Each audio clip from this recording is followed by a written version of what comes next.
This is the Herbalists Without Borders Herbal Action Podcast, connecting you to our community herbalists and health justice activists. HWB is a nonprofit devoted to providing compassionate, holistic care to communities in need. We believe that healthcare is a right, not a privilege. I'm Denise Cusack, Executive Director of Herbalists Without Borders. Karen Henderson is the coordinator of the Veterans Resiliency Holistic Clinic in Richmond, Virginia. The clinic is a monthly gathering of practitioners who offer their skills in acupuncture, nutrition, herbalism, mindfulness, reflexology, yoga, craniosacral therapy, and somatic experiencing to help support people experiencing PTSD, especially military veterans. She sees her work as encouraging a journey to wholeness. Thank you, Karen, for joining us today. Your clinic is really a great example, and I know everyone wants to hear more about it. So tell us about the Veterans Resiliency Holistic Clinic. Well, thank you, Denise, for inviting me, and I'm really excited to share what we do. So the Veterans Resiliency Holistic Clinic is a special project within Herbalists Without Borders. It began in March of 2017, and the intention and the mission is to support veterans and their family members who have been marginalized, displaced, unemployed, or homeless because of their PTSD symptoms. So we offer like a variety. You already said what we do, but we do offer a variety of holistic modalities that relax or sometimes engage the nervous system to help build an inner resilience to life's challenges.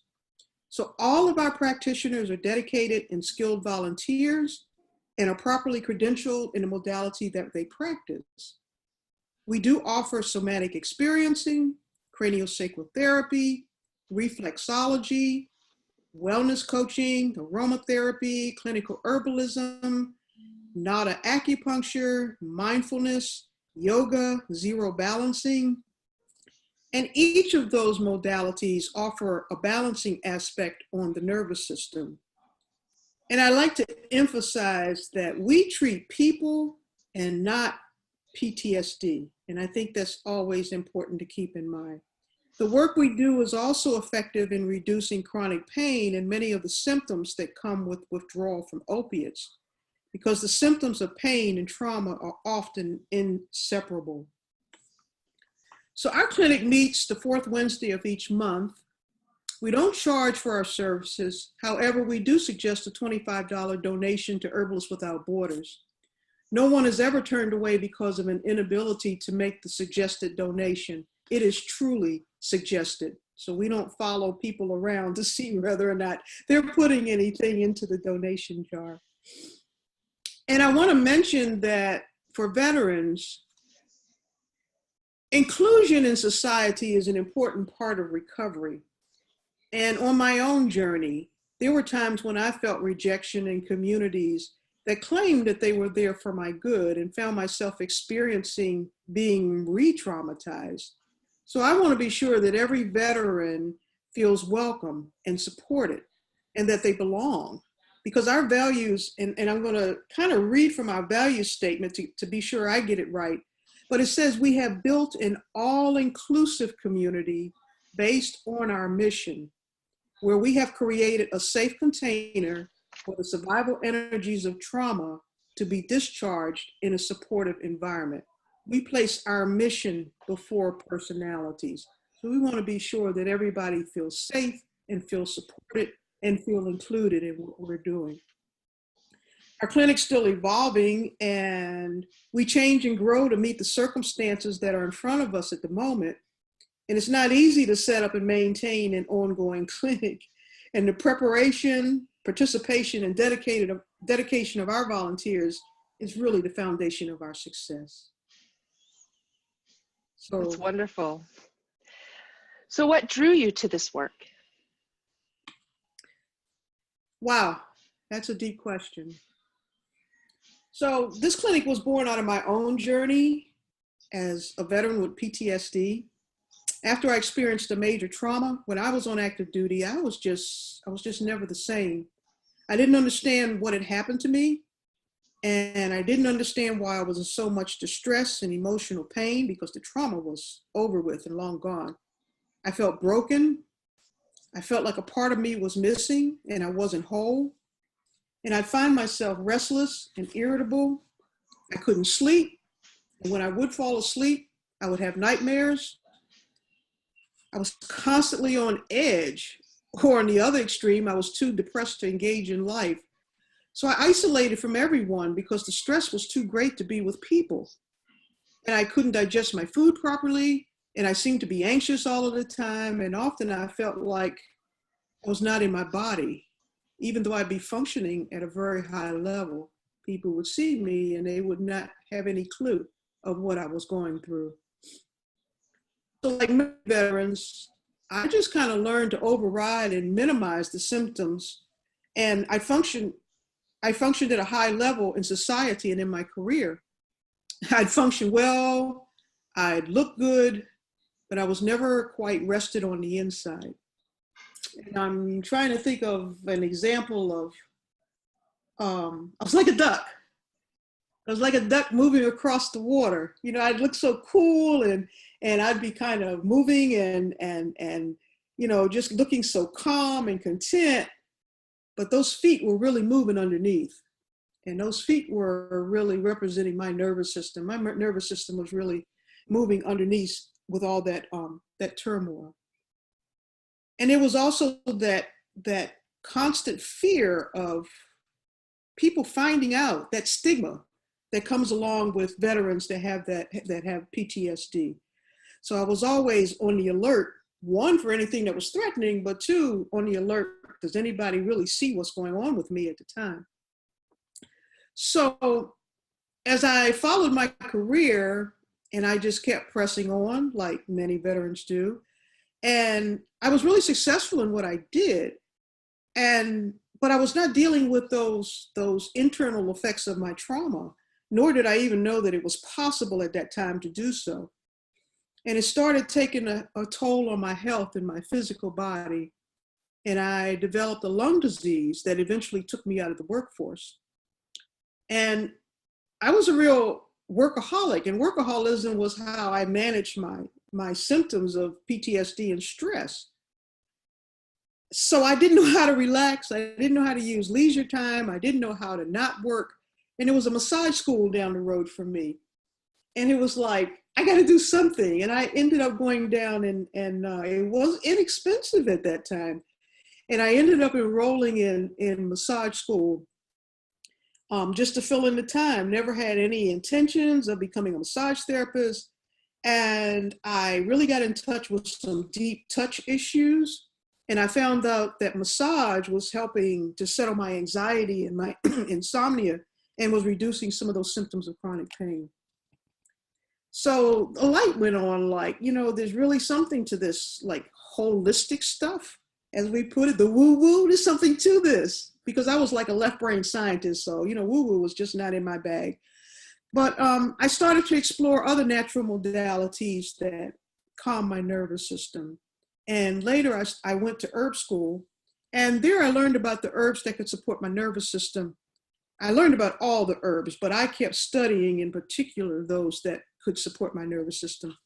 And I found great relief from my symptoms and also the zombie effects of medication that the VA had me on at the time. And so with the use of herbs and the support of my doctors, I was gradually able to discontinue the medication. And I'm not here recommending that anyone do this on their own, but this was just a part of my story, and I'm sharing it. So then I tried craniosacral therapy and a lot of other modalities, Feldenkrais, zero balancing. I was out there trying everything in addition to the herbalism, because the herbalism was really important in my recovery. But craniosacral therapy, I just experienced that the gentle touch supported and balanced my nervous system in a way that allowed me to really sleep deeply and feel less anxious and just be more present and whole as a person. It was starting to balance my nervous system and those hormones and neurotransmitters that became imbalanced when I was traumatized. So all of these modalities were great in quieting my nervous system. However, my body still needed to complete the responses that were started in a traumatic event. because the effects of the trauma were still in my body. And the pleasant effects of these modalities would only last so long. And that's when I found somatic experiencing, which helped me to release the trapped energies of my traumas from my body. So I know there's a lot of words, but in short, this clinic was born out of modalities that supported me on my journey to wellness. And I just want so much for other veterans to have the opportunity to see if these modalities will also be helpful for them. And for those who choose to really come in and make a commitment to working with some of their trauma issues. That's wonderful. So somatic experiencing then became the foundation. And why, what is it about somatic experiencing that made it the foundation of your clinic's approach? And what is it? How does that impact trauma? So SE, or somatic experiencing, is the work of Dr. Peter Levine. And his work showed us that trauma does not rest in the traumatic event itself, but it arises when that trapped energy from the experience is not discharged from the body and the nervous system. And I'm trying to think of I think I'll use one of his examples here. Like in the wild, an animal can be attacked by a predator. And let's just use a deer, for example. I'm in Virginia, so we're surrounded by all of these deer, and I get to observe them quite frequently. So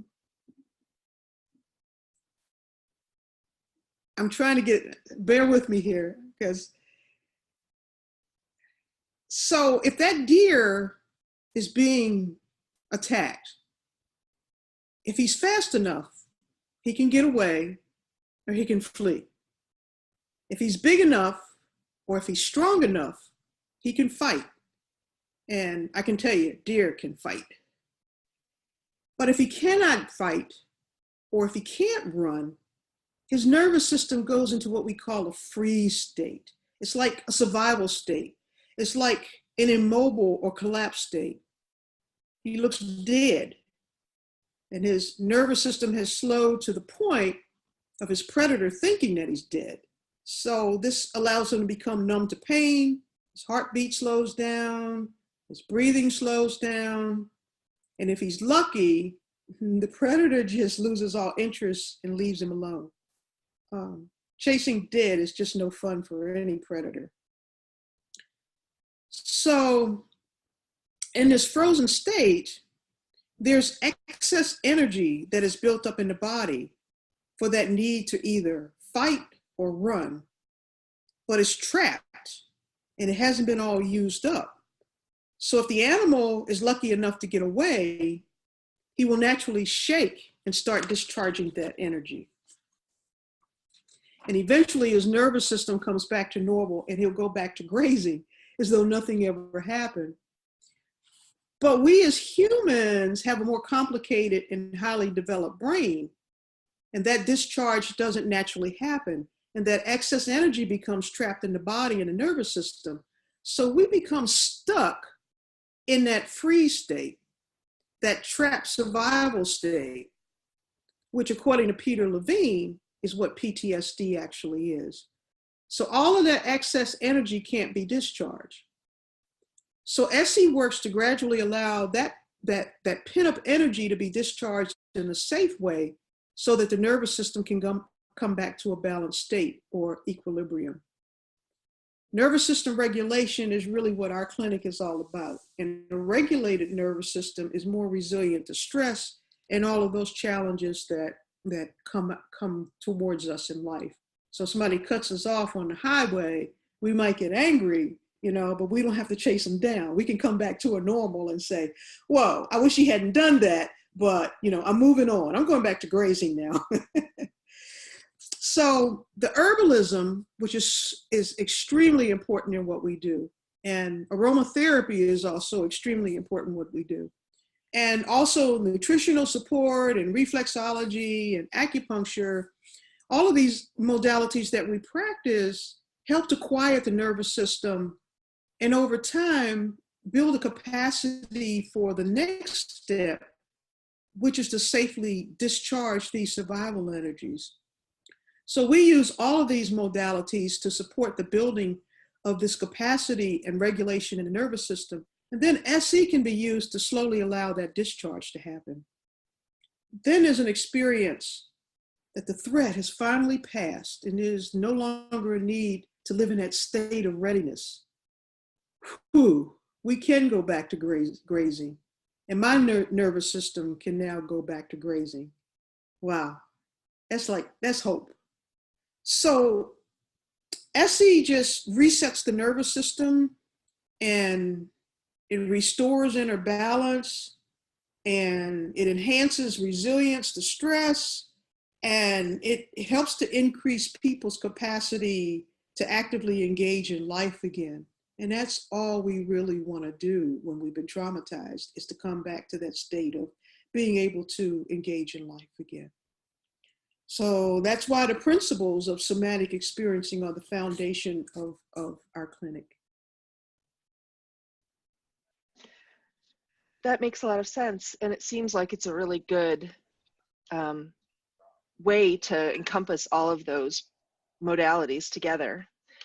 One of the things that you do is, with all of your practitioners, is you request that they have professional credentials. Why is it important that your practitioners hold professional credentials for the clinic? So our clinic is supporting veterans in a way that's non-traditional, and often it can be misunderstood by the general public. Everything we do can be under scrutiny because the money just hasn't been made available to do enough scientific research and clinical trials to show the efficacy of many of the modalities that we practice. So it's my desire to build credibility in the veteran or the veteran administration community, in the mental health communities in the Richmond area, and to demonstrate that what we do is effective and built on sound science as well as tradition. For example, let's take herbalism. As herbalists, we know that herbs work. They've been shown to work since humans existed. But how do we communicate with the medical world about the how and the why they work? How do we demonstrate that the herbs we use are effective? That we have policies and procedures in place to ensure that our herbs are what we say they are and meet all the standards that ensure that they're safe for their intended purpose? And how do we ensure that the herbs we use do not interfere with any medications that the veteran may be taking? And also, I deeply believe, and this is me, that just because we provide a free service to those in need, it does not mean that we have to provide a lower quality service. Veterans and anyone else seeking affordable or free medical care deserve to be treated by competent and properly trained practitioners. We don't have to lower our standards. That is how we treat everyone. That's called treating people with dignity and respect. I'm a veteran, and I'll tell you, I don't want anybody working on me that may not know what they're doing or providing me with products that don't meet the basic standards. We must give everyone our best in a cost-effective way. We must always be professional in our actions. And I guess I can get a little personal here, but I remember growing up in my neighborhood, and people would come in to, quote, save us. And the stuff they would bring into our neighborhood, including government donations, would give us diabetes, high blood pressure, and other conditions. They meant well. And many people in our neighborhood didn't have enough to eat and survive and would consume what was offered. And many times even knowing that it wasn't healthy for them, but not knowing what other choices they had at the time. So, you know, my personal pet peeve is that I just don't want to serve with that attitude of, I can take anything I have to offer and expect people to be grateful for it, even though, you know, they may not, I might not want to feed it to my own family, you know, so I'm just really, because of my own experiences growing up, I'm just very sensitive to that. And that whole thing is that I'm not better than or less than anybody else out there. So it's not my intention in whether I'm serving veterans or whomever I say serving to go out and save people. It only keeps people stuck in their condition, whatever that might be. It's my intention to empower people and to hold a sacred space for them to grow into supporting themselves. And to me, that's kind of like true freedom. So I kind of got off script and I kind of got on my soapbox, but that's really where I'm coming from in the Veterans Clinic. Thank you. Yeah, that's a great answer. So what do you hope people will take back to their own communities after hearing about your work? Well, affordable health care is really a challenge in these times. And whether we're supporting veterans or refugees or prisoners or addicts or just people going through hard times,